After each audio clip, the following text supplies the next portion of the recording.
were you involved in some sort of camp, or am I mistaken on that? We're just making stuff up. That's a lie that you just made up for me. Thank you very much. No, I really, I've been to camp. That's going to be edited out. Yep. Your ministry out of college or seminary, what was that?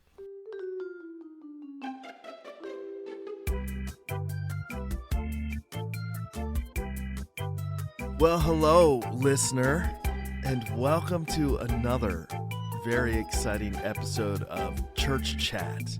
Now, Church Chat is a podcast that's all about having the conversations about ministry that maybe we wish we were having but don't really have the opportunity to, or nobody clued us in that, hey, this is something you should be talking about. These are conversations that we're really excited about that I'm loving these conversations. I want to welcome you to another episode of Church Chat. My name is Josh. I'm one of your hosts.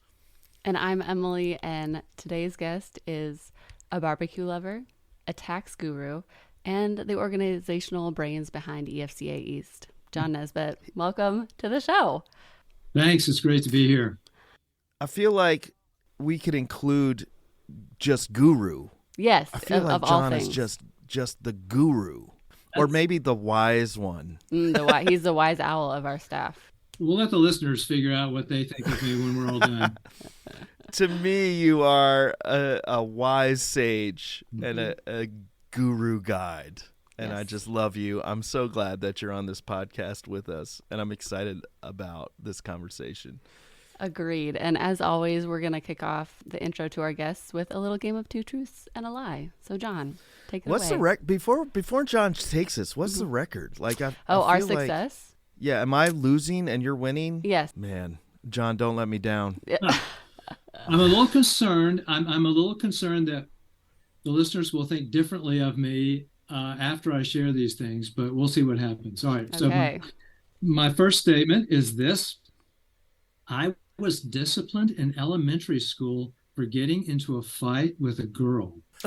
Whoa, I really hope that's true because I want to hear that This story. is starting it off solid. And then my second statement, before I went out for the track team in high school, I took music lessons on the piano. Okay. And my last statement, I was suspended as an 8th grader in high school for talking.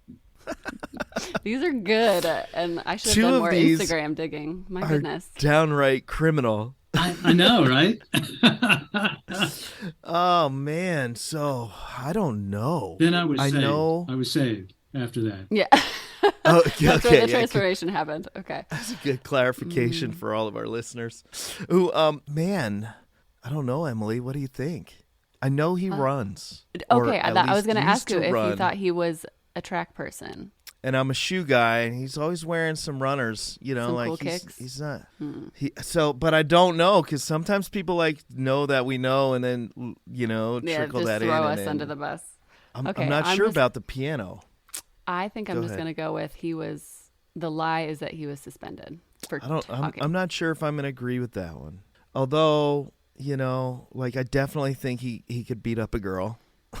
But would terrible. he? I don't know. Would he? I think the suspension seems like not a fitting punishment for talking. It I'm seems going to harsh. agree with you. I think the lie is he was suspended for Okay. talking. So the lie is that I did go out for track. I did take music lessons. And this was a little bit of a trick, forgive me, but it was on the accordion, not the piano. Oh, you're the accordion. second one. He's the second one to try to Yeah, just kind of. trick us in like that. And it worked. We should have had him do our theme music, accordion theme music. That Well, would have been we amazing. might. There's a reason I went out for track, because I didn't want to keep taking music lessons on the accordion. Okay. Was that your choice that you chose the instrument, or did your parents choose for you? My parents chose. My sister took music lessons on the piano. And Okay. so that left me with the accordion, which I had no interest in. Man, you guys were like shooting for a polka band or something. know. Yeah. The only song I ever All learned on it was the Marine Corps hymn. We're going to have to find some accordion music to honor John with. at Agreed. some We can point just once. kind of insert it in That here. would be nice, yes, sort of. Well, it's also, I don't know if it's encouraging to know that the mastermind guru of EFCA East, has also gotten in a lot of trouble. Seriously, I do need to hear that story about the poor girl that you beat up. Yeah, well, that was not one of my more honorable experiences in my life, but she deserved it. I will say. Oh no. She deserved What did she do? She was messing with my friends in recess. Ooh. The result of me doing that was a lot worse than anything I did to her. Yeah, I could imagine. I do agree with you, Josh. I do appreciate the fact that punishment was not warranted.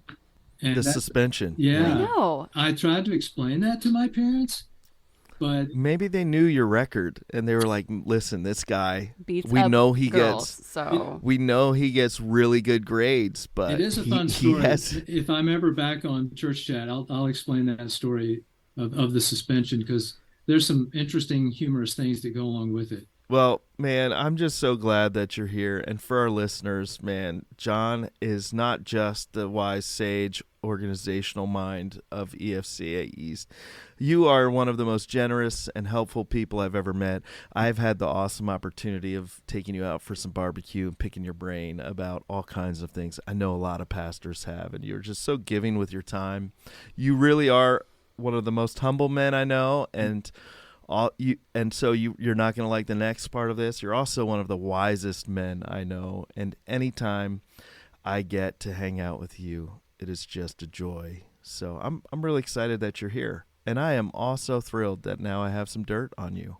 seriously, I know. A lot of people have it on me now, I hope. That's true. That's true. Yeah, and I will echo the generous thing, because when Tim and I were first married and jumped into like an actual pastor role with, W-2s and whatnot, we did not know what we were doing. And so like 7 years later, when I was on staff and we were making some transitions, I like jacked up our taxes, and John so graciously answered all my questions and took like hours out of his time trying to help me like figure out what I did. So he is wonderful.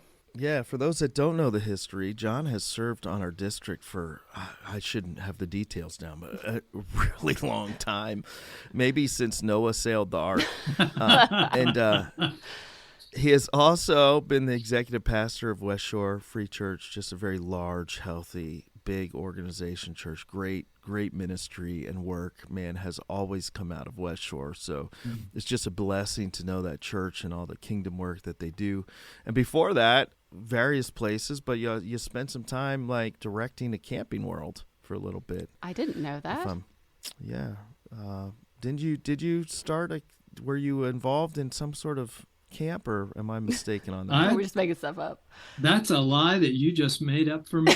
Thank you very much. No, I've been to camp. That's going to be edited out. Yep. Your ministry out of college or seminary, what was that?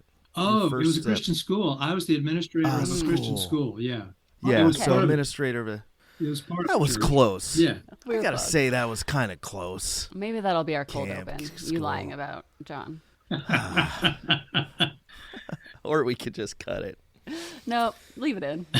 All right. Why don't you just save me, Emily, and intro the topic for today.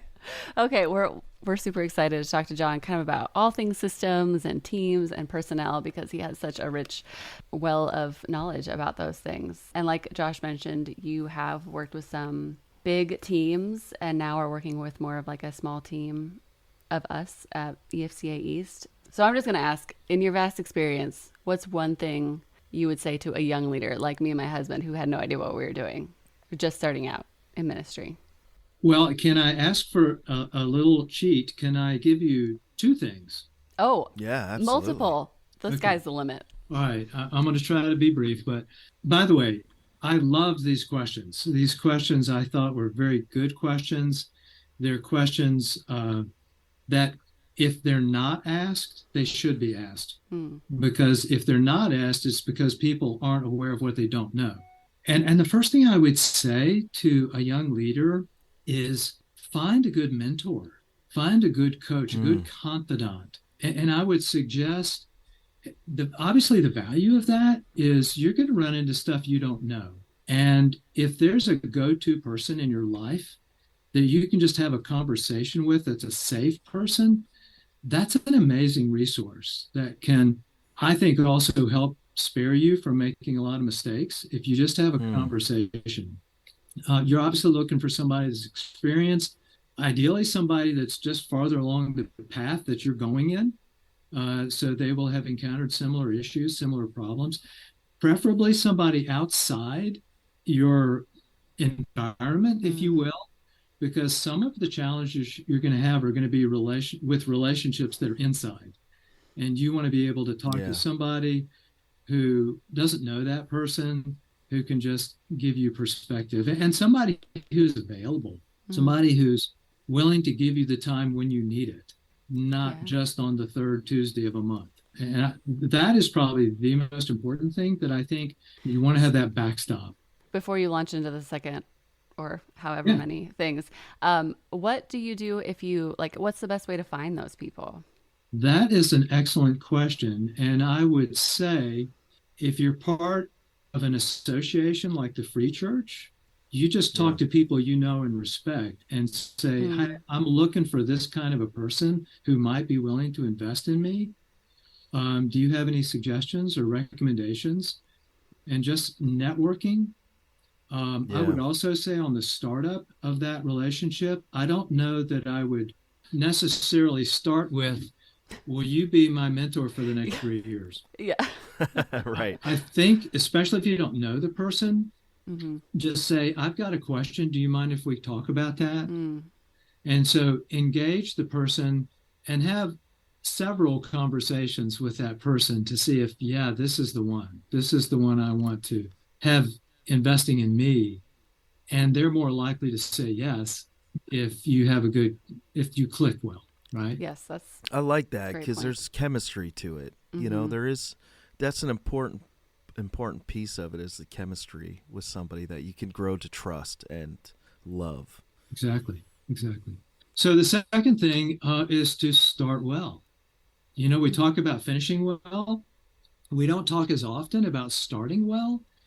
And what I mean by that is, when you think about the young leaders just launching their ministry, their work, they're invested. They are hyper. Frankly, they're doing too much. Yeah. What they're doing is not sustainable. So what I want to recommend to those people that are starting out, work hard. Realize your first 6 to 12 months are critical. And one of the things that's critical about it is you want to establish a sustainable work, rest, family rhythm. Ooh. Because if you don't, what you're going to do is set up unreasonable expectations of how available you're going to be, and you're not going to have boundaries in place. And if you don't do it at the beginning, you're going to have to do it at some point, but it's going to be harder to do it later when people have a certain idea of how much you are going to do for them. And so you just have to remember, it's a marathon, it's not a sprint. And runners that don't know what they're doing, when they start a long race, whatever long means to you, they start invariably too fast. And they don't have enough at the end. Another thing I've heard it said in different ways, but you will overestimate what you can do in 6 months and underestimate what you can do in 3 to 5 years. Yeah. So you've just got to start well, for your sake, for the sake of your family, and ultimately for the sake of the church. That's so powerful, because, and also, like, so convicting for me. That's exactly why this podcast exists, because that's a conversation that, man, I wish, my family wishes, my wife wishes somebody would have had with me way back when I start. Well, not way back, you know, I'm young. As you keep reminding people, you were young. Right. That's how you know you're old. You remind people you're young. I mean, like, oh man, that just would have saved a whole lot of heartache and a whole lot of tension and a whole lot of just, frankly, burning out, if I would have had that advice and listened to it. And they almost go together. You have the mentor who's holding you accountable and helping you learn some of those things, but just starting well with some boundaries is. I really hope that any people fresher into ministry really grab onto that one and apply that. Well, so good. Thanks. It also sounds like well, it's a thing that you as a pastor or ministry leader, as you're searching out jobs, if you're in transition or candidating for positions, that you make sure you ask the people are in the church, like ask other leaders that you get to interact with, like, hey, what are the expectations and how does that work for you? So that you know, Yeah. because different churches vary of what they expect out of their pastors, and you need to find a good fit. Yeah. So that your own values are reflected in what the church expects of you. Let me ask you, John, is this one that you just had some wise counsel on, or did you have to learn that the hard way? Thank you for asking that, because in transparency, I want to say I wish that had been told to me 40 years ago when I started, because I am still paying the price for not having learned that sooner. So the reason I'm so passionate about it is I don't want young leaders starting out in ministry to make the same mistakes I did. Oh, that's so good. And part of that was cultural, because back in the day, it's like you sacrifice everything for the ministry. And that's not right. And that's not true, because it's a false view of ministry. And it's not what the scriptures teach us. Yeah, that false dichotomy has hurt a lot of kids and a lot of wives and a lot of families in ministry. Yes.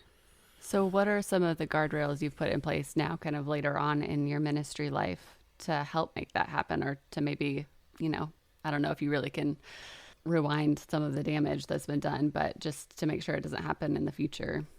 Well, what I'm trying to do is publicly commit to my wife that she is now my priority. And yet, in all honesty, she's not feeling that yet. So I'm still working intentionally to create those boundaries so that she feels it. And I actually finally think I retired in 2018. And now here, almost 5 years later, I just went from one level of imbalance to a different level of imbalance in my retirement. I have this sense of vacuum that has to be filled with ministry. And so I am just now making the decisions and the changes that I said I would make 5 years ago. And I just want people not to do what I did. And so I'm still, I can't say I've done it. I can say I'm working on it. And I'm so thankful for your wife, Terry, man. She is a gem and a wonderful woman. Just great to have in the same room. So it's cool, man, that she's been so great. And I'm glad you're doing this now, like, I think for people that have been involved, if you didn't start well, it's all right. Like, I don't know how Emily did, but it sounds like at least two of us on this call did not start real well. Yes. So that makes three. So yes. There's just start now. Like, I feel like just start now. Now's the best time to start. I have another question. But it is never too late. Correct. That's right. It's never too late to start doing the right thing. That's right. So let's take this a little bit. Because of your vast experience, you just have so much insight for everybody. That's kind of like your advice to the younger people just starting out. What about people that are coming close to the finish line, getting ready to like turn the page or, step out of ministry or transition to a different role? What's your kind of advice to somebody getting closer to the finish line? Yeah, I think at some point, and again, earlier the better, you want to start thinking about legacy. You want to start thinking about, and really, ideally, you want to start thinking about legacy, because it will help inform how you do your ministry and what you think about ministry. But if you haven't thought about legacy before, at least ideally several years out before the finish line, you want to think about, what do you want to leave behind? What will be the difference that you made through your ministry? Now, some of that we're never going to know, right? But prayerfully consider before the Lord, when I'm gone, what do you want to be the fruit that was left here in this place? That's a good thing to be thinking about, and it's different. It depends on your passion. It depends on the direction of your ministry. It depends on your responsibilities. But you want to make the most significant investment that you can, and you want to be as intentional as you can in making it. That would probably be the first thing. And you will probably find, as I did, when you start thinking about it and you think you have God's answer, and you begin to pray about God doing that in and through your life, you're going to find, if your experience is like mine was, that God will surprise you in how he answers that prayer. Because it's like anything that we think about for the future, we have an idea of how God's going to get it done. Yeah. Invariably, God has a different way.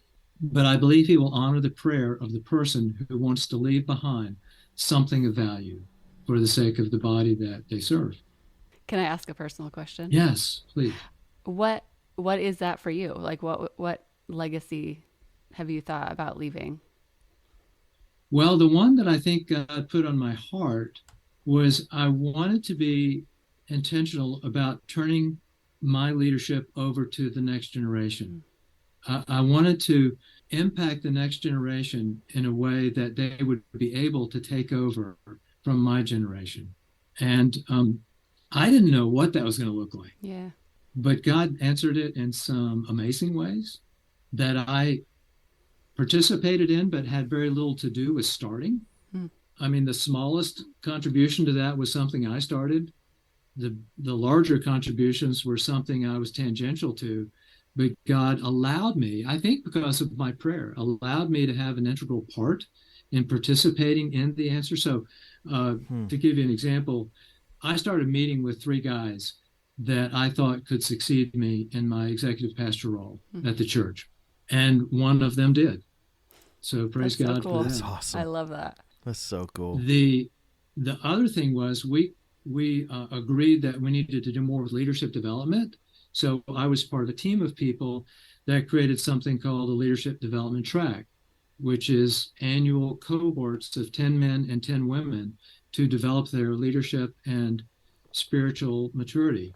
And I was a part of that until last year. So, and that was a huge blessing. The biggest blessing for me was to be part of the transition when Pastor Phil Thorne left and Pastor Trent Thompson came on.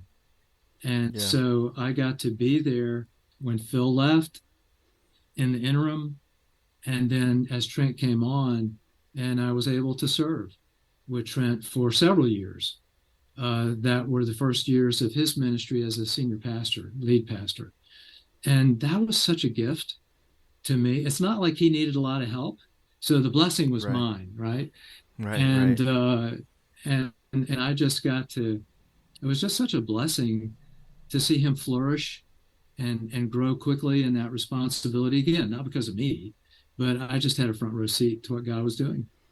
Well, that's also a blessing to congregations too, and the rest of the staff. I mean, transitions can be hard, and there's always like unknowns with all that. So just to have that consistency that is absolutely a gift, not just to you, to other people too. Yeah, it's hard to imagine. I think your legacy is going to be a beautiful thing for you to have perspective on one day, because, man, it's hard to imagine the ways in which your legacy has trickled out. I mean, I'm sitting in a building that you have influenced greatly, though you've been here maybe once or twice, and the legacy within the district is just going to long outlast all of us, I think. Well, thank you. And so that's just so cool. This episode is sponsored by EFCA East, a district of the Evangelical Free Church of America. EFCA East exists to help develop transformational churches among all people by helping leaders live well, lead well, and multiply. We're here to serve you, whether you're in one of the 6 states that make up EFCA East or not. You can find more from us at efcaeast.com. You've had the opportunity to work with big teams. I mean, you've worked with big, very diverse teams. Your advice on personnel is something that I always am hungry for and seek you out for. So I thought maybe we could have everybody benefit from this question. Because of your diversity, working with these teams. How do you work with people? What are some keys to working with people that are just different than you? Do you mind if I one more thing? Yeah, because I cut you off. I'm sorry. No, you're fine. Just real quick, I would say it's not unrelated, but a very particular application of legacy is succession planning. So I am surprised that more pastors, and many of our pastors in our district are approaching retirement, that more of them are not doing. Some are doing a great job with succession planning. Yeah. So impressive. And the ones that do are a blessing to their churches and did great. But there are others that are not. And so being intentional about succession planning, and it can be a little awkward depending on the nature of the church and the structure of the church, because it can feel like, well, what role should I play in my successor being identified, right? Well, if you're approaching retirement, I think that's a particular opportunity to have a significant impact. And I think that you, as the lead pastor approaching retirement, because you're probably thinking about it, you should be willing to take the initiative to bring the subject up.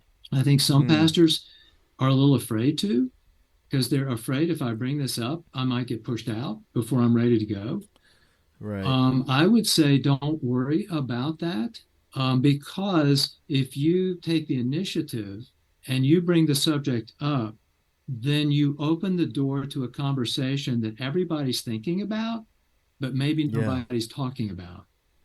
And it's way better to do it in an intentional way together as a leadership team. And it just makes it easier for the leaders you work with if you bring it up first, because then they don't have the awkward thing of having to bring it up to you. And in many of our smaller churches in particular, they don't sometimes even want to think about it.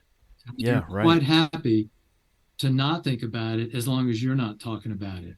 But what that can result in is a transition that is not as smooth or effective as it could be. So now I'm ready to go on to the next one. Yeah, that's so good.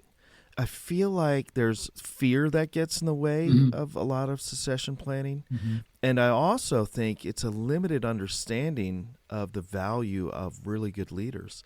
Because the unicorn in the church leadership world, that means like the hardest thing to find, like the mythical leader out there that we think exists, but maybe it doesn't, is a leader who can replace themselves. And what you don't understand, what I feel like I'm just trying to, if you are a leader who can replace yourself, you will never be wanting for a leadership position because you're the unicorn. And every organization needs you.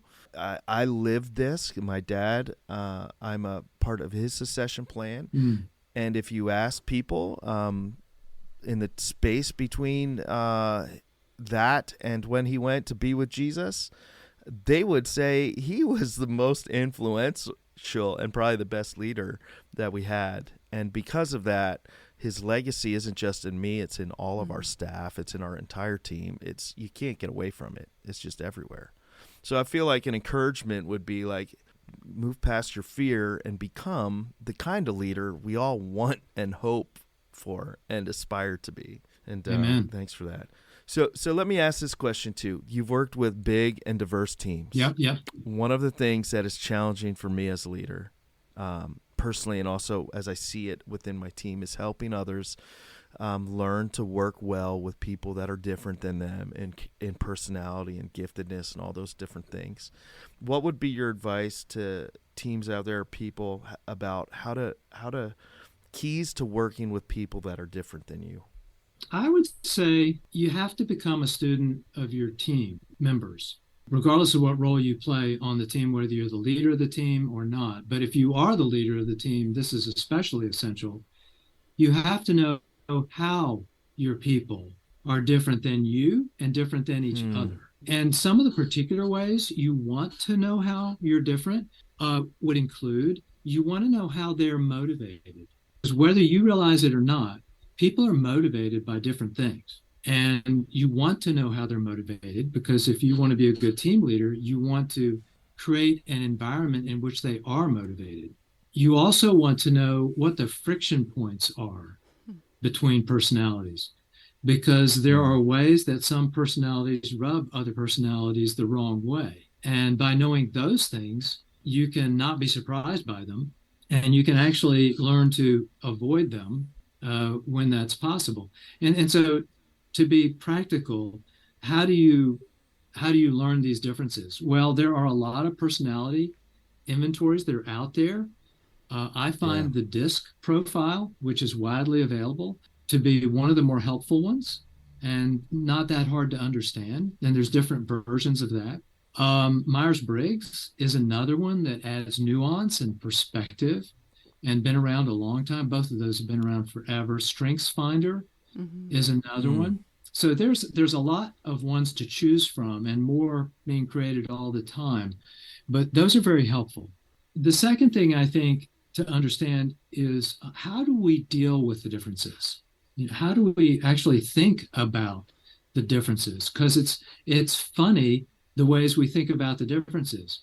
In our flesh, if you will, most of the time the differences result in irritation and Yeah. frustration, right? And Yeah, but absolutely. but and so if we just operate in the flesh and we just get irritated with people because they don't think like us and they don't act like us and they're not like us, the irony of that is for the spiritually mature leader is we love God's diversity in creation. Hmm. We Why wouldn't we choose to value the diversity on our team? We all Right. know Psalm 139. We all know Ephesians 2:10. We all Yeah. know that God individually designed each of us to be the way we are. That's not to say everything we do is good and appropriate, but God put the DNA of our personality, the way we think, the way we operate, God put that DNA in us. So when He assigns in His providence the person that He designed to our team, that's His gift to us. And Wow, whether that's it's a so husband good. and a wife, Mm-hmm. or whether it's a teammate in my ministry team, or a fellow elder on the elder board, there's a reason we're together in the same room at the same time, because we bring different things, and all that we bring is needed for that team to function in the best way possible to accomplish God's purposes. So we shouldn't just tolerate the differences. That's not good enough. We Oh, I should love that. embrace and celebrate the differences. We should Yeah. be grateful for the differences because they are God's good gift to Hmm. us. So a lot of it's attitude Yeah. and perspective, and the rest of it is just skill and learning. But one other thing, so that's the kind of the okay, who are my people and how do I understand them? But another step I would say, and this is one of those things I've learned the hard way, Yeah. is to cultivate the heart of a peacemaker. I would say everybody on every team and every spouse should cultivate the heart of a peacemaker, as Jesus said, for they shall be called sons of God, Wow. which is what he was called. And he is the greatest peacemaker of eternity, right? Because he Hmm. reconciles us to the Father. We need to be reconcilers. We need to be people who are like heat seeking missiles, finding conflict and resolving it. Mm-hmm. Conflict is life threatening for a team. So Yeah. I have learned the hard way that you can't let it go.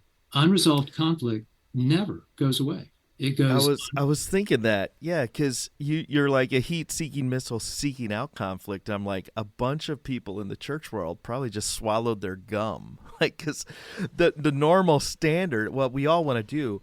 I'm okay in conflict, but I still find myself wanting to avoid it, yeah, and and I feel like there's been a whole lot of problems that have escalated, little molehills that have turned into mountains yes, because in the church world somehow, because we want to protect feelings, because we want to, avoid hard conversations, and everybody should just figure out a way to be nicey nice. We avoid conflict, and that's not healthy. it's not healthy and it's not right. It's not Well, good. And it's the antithesis of the unity that marks us as believers, you know, like God calls us to be unified and to love others and Him. I love that piece about cultivating. That was so convicting in so many different levels of cultivating the heart of a peacemaker. That's something that I'm going to take from this. I'm going to work on cultivating my heart as a peacemaker. And right now, and I do want to make it clear, this is the opposite of the people who seek conflict to engage conflict. Right. Great distinction. Because in our day and age, in our culture, people so divisive, polarized, and in the name of truth and in the name of Jesus, they want to find people to fight with. That's not the way Jesus operated. No. That's not the way Jesus wants us to operate. So He wants us to avoid being the cause of conflict, but to not shy away from being the person who will resolve the conflict. Whether it's we're counseling people in a marriage situation. And you know, the interesting thing is the relationship between conflict and differences, because these are really, they're not two sides of the same coin, but they're very closely related. Because if you do a lot of marital counseling, what you often find is people come to you after they've almost gone too far, or they already have gone too far, and they, as a last-ditch effort, are coming to you to fix a problem that they never faced, or it's just because he made me do it, or she made me do it, but I don't really want to be here, and it really is too late because they've and most of those conflicts that got that way are because they didn't address it sooner, and they're based on differences that they allowed to frustrate them, and they grew critical of one another, and the relationship grew farther and farther apart because there were differences that they didn't understand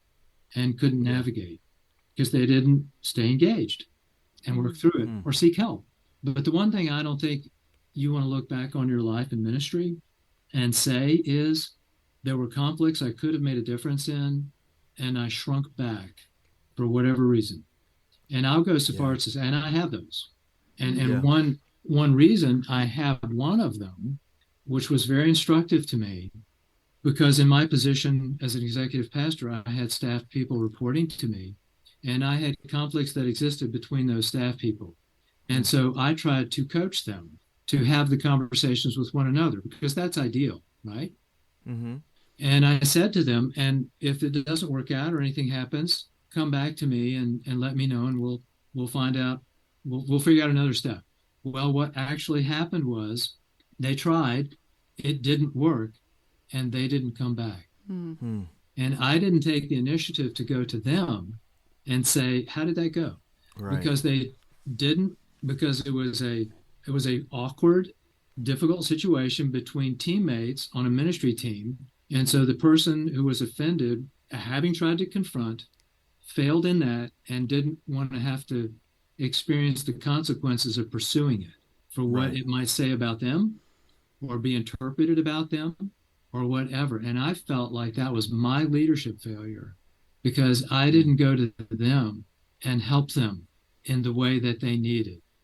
And I don't blame them for not doing better. I blame myself for not coming alongside them and helping them more.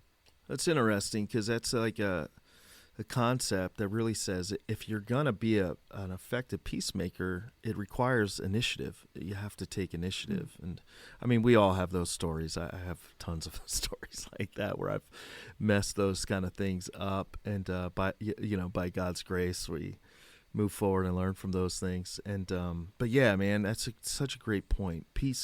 Being a peacemaker means you have to take uncomfortable initiative in some of those things. Are there systems you think that can or should be put in place that help people take initiative in being a peacemaker? I don't know about systems, but I would say this is one of those areas where it's really helpful to understand personalities and what motivates people, because if they have the right perspective that fits with their personality, there are motivating factors that they can use. So, for example, the dominant personality, who often is quite content to be in a conflictual situation. They don't necessarily mind it. The spiritually mature, dominant personality can be challenged to own the responsibility to have a good relationship with the other person. And so I'm now challenging you to be responsible for understanding the priority Jesus has for unity and for reconciliation in relationship. And so when you find yourself in a situation where you have conflict, make it your responsibility as a leader and with a dominant personality to address that issue. On the other hand, on the opposite end of the spectrum, the steady personality is the conflict avoider. They're most likely to be the peacekeeper, right? Which means end the conflict, don't resolve the conflict. And so for the S personality, what motivates them is care and concern. So to the S personality, we encourage them to care enough about this other person that you will do what God asks us to do and seek reconciliation with them because you love them, because you care about them. And you want to be in a relationship that's free and open and honest and where there's resolution and reconciliation. For the C personality, the compliant personality, their motto in life is do the right thing. And so it is always the right thing in the eyes of God to reconcile conflict. So the point is, I would say it's understand the people you're working with and what appeals to them and what resonates with their heart and pursue that. That is gold for people that are a part of executive teams, whether it's a senior pastor, lead pastor, or a lead executive pastor, whatever. Man, that's just such good words of encouragement and direction. I got, and I don't know how much time we'll have for the rest of these questions. We kind of got teed up, but I have one that I think I definitely want to get to this podcast, and that is this. We have a lot of lead pastors, lead executives. We also have a lot of people listening that are associate pastors, youth pastors, next gen people, children's ministry, volunteers in various ministries. What is some encouragement that you can offer to those who are listening who aren't like the head of their organization or ministry? They're not the lead pastor or person. Yeah, that was a really good one. So, and there's two different kinds of people, right, who are non-lead or senior leaders. There's the kind that aspire to be, right? They're the ones that want that see that in their future. So what do they need? And I would say, if you aspire to lead and maybe even think you're in the leadership role now, you do a better job than the guy that is, right? If you're in that situation, be patient. And I would offer to them 1 Peter 5, 6, and 7, which is a very interesting passage because the end of the passage says, casting all your anxieties on him because he cares for you. So we know that verse. What's an interesting connection is what is verse 6? What's the verse right before it? Humble yourselves, therefore, under the mighty hand of God, so that at the proper time he may exalt you, casting all your anxieties on him because he cares for you. It's interesting. Who said that? Peter, under the inspiration of the Holy Spirit.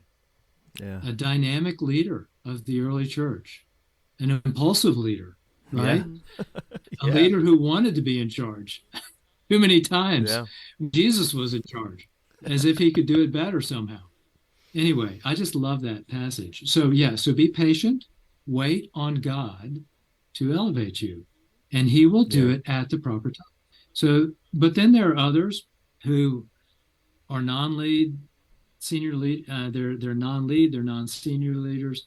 For them and for those who aspire to be that someday, all of us can remember whom we are serving. We're not serving our supervisor. We're not serving the senior leader. We're not serving the elder board. At one level, we're not even serving the sheep. Let me nuance that. We're serving Jesus. Colossians 3, 22 to 24.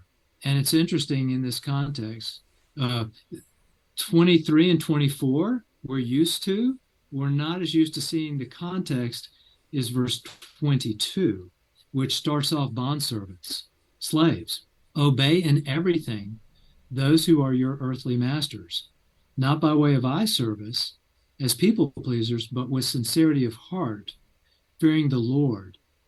And the motivation to obey our slave masters, whoever they may be, is because we're looking past them to the one whom we really serve. Verses 23 and 24. Whatever you do, work heartily as for the Lord and not for men, not for any man, knowing that from the Lord you will receive the inheritance as your reward. You are serving the Lord Christ. So what that tells me is don't look for your reward, whatever reward you're looking for. Don't look for that reward from anyone other than Jesus. You just got to keep looking past the people who think they're leading you to the one whom you're really serving. And serve the ones who think they're leading you well. Do the best you possibly can because it honors Christ. That's great. Do we have time for just one more question? If you got one, tee it up. I always just are interested in people's perspective on this, especially somebody who has worked more in the businessy organization side of ministry. But how do you balance the church being both an organization that like needs to run well and run efficiently and run I can't think of another adjective, so we'll cut that out. But also function as like a church, what the church is supposed to function as. How do you balance those two things? I think it's a great question. And the reality is churches do tend to skew one way or the other. Mm-hmm. And I see it all the time when I work with elder boards in particular. Mm-hmm. And I think the way they tend to skew depends on the dominant perspective of the dominant leaders on those teams. Mm-hmm. Whoever has the perceived authority wins the discussion. And if it skews either way without recognizing the overlap, it's not right.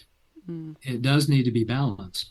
So the way I think about it is what churches and businesses have in common is that they both have organizational structure. They have to. They're organizations. They have organizational structure. The churches that skew towards ministry and don't want any organization are wrong, because you have to have some organization. Where churches and businesses differ is that they have a different purpose and a different nature. And so that's why churches aren't like businesses in that respect. Mm-hmm. The church is a living, dynamic organism indwelt by the Holy Spirit. Its purpose is that it's on mission to save souls and glorify God, not profit. So the whole purpose is different. And the nature, an organization, a business organization doesn't have a soul, doesn't have the Holy Spirit creating connection and unity there. That's why the body is such a useful analogy for the church, because a body has both an organization and a soul and a spirit. The organization of the body is in the skeleton, but it's the flesh, it's the mind, it's the soul, it's the indwelling spirit that gives that body life that an organization doesn't necessarily possess. And I think for churches, when the structure of the church no longer serves well, it has to be changed. Let me give you an example that might help flesh it out. A budget, right? Churches have budgets. The budget has to be well organized, but at the heart of the budget, it's a spiritual document. It's easy for people that are working on the budget to see that it has to be organized, so they get that. How is it a spiritual document? The budget doesn't answer the question, what can we afford? It shouldn't only answer the question, what can we afford? The primary question it should answer is, what do we need financially to accomplish the ministry God is calling us to fulfill? That's the true north question. Yeah. And so if we need more resources than we can reasonably expect to receive, what do you do with that dilemma? Mm-hmm. Well, I think one way you approach it through faith is that you consider establishing a growth goal that you share with your body. So basically you say to your body, we've prayed about it. We've tried to discern what God is calling us to do. This is what we think it's going to cost to do that. So we're going to share that with you because our goal is to do what he wants us to do. And we don't want to presume that he can't provide that. So we're going to have a growth goal on our budget this year because it's beyond And you can be honest with your congregation. I think it's better to be honest with the congregation and say, I think it's beyond what we may be able to afford based on the trends of the past. But God is not bound by those trends, and neither should we be. But we should exercise faith. But we also have to commit to living within the means that God actually does provide. Because God will provide what is needed to do what he wants to accomplish. And yes, it's possible that we didn't interpret everything quite as accurately in either how much it would cost or what he wants us to do. Right. So we do the best we can, put the growth goal out there, but be prepared to live within the means, and there are ways to do that organizationally, until God does provide beyond what we thought we needed. And as God provides more, we implement those faith goals and those faith plans that we believe he's calling us to. So that's the intersection of responsible prudence with risking faith. And that's how that's one way to do it, if you will, because people need to see that you can't dichotomize the organizational structure from the spiritual dimension that we have to operate within. That's very good. That's helped us. I know Jim, my executive pastor, has listened to you talk about this before. It's influenced us greatly in our budget planning, and that's so good. John, that was awesome. Well, thank you, guys. Yep. I've had fun. I hope you have. We absolutely have. We're going to have to make sure, respecting your boundaries, that we get you back at least at some point in the future, because I have a ton more questions that I just want to dive into. And we end every episode by sharing what is saving our lives right now. Okay. Yeah, it doesn't have to be too serious. No. Josh, do you want to go first? Yeah, I love that you let me go first, because I always steal the answer. I know. I'll see if we match up so this time. far, Emily is like, Josh, you want to go first? And I'm like, yeah, because I have the. So here's what I've been. My anxiety levels are directly connected to my device or phone. So when I feel that escalating, one of the things I've learned to be better at, and I'm not great at it, is to just shut down social media stuff and detach my phone from my body. It's very seldom that my phone is not within an arm's length of me. So like this last week, I just plugged it in a charger up in my bedroom and went downstairs and went about my business. And it's crazy how much better I felt. And it felt so good when my wife was like, hey, do you have your phone? And I was like, no, I don't. And I'm okay.